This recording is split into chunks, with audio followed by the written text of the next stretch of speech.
Alrighty, so the French seam's been done across here and across here. You can see that when we got to this spot here, it's really thick, but we did a good job. And then I also sewed these casings together. So remember, it was folded over twice. So we now have a little hole at the top here and a hole down the bottom, which, as you can see here, you can thread your elastic through. So my elastic goes from there to there, which we will join up in a sec. If you haven't done this before, one of the easiest ways is to thread or pierce your elastic with a safety pin and put the safety pin in and push it up using your fingers and bunching the fabric, pull it through, and it's probably the easiest way to do it.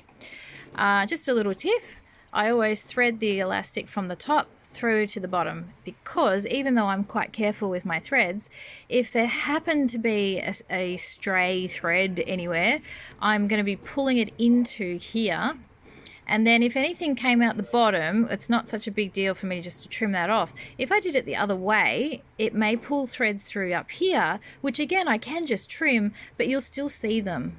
There'll be a tiny little stub left, and I don't know, I'm a bit of a perfectionist. I want it to look nice. So I go from the top and pull through to the bottom.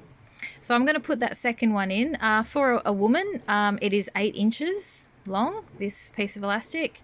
If you need other sizes, then I can let you know what they are.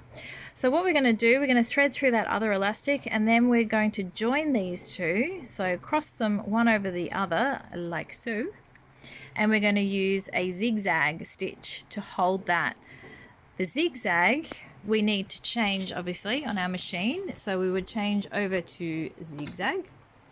The width doesn't really matter. You can have it as wide as you like. Mine goes wider than that, but I have found that 4 is pretty good.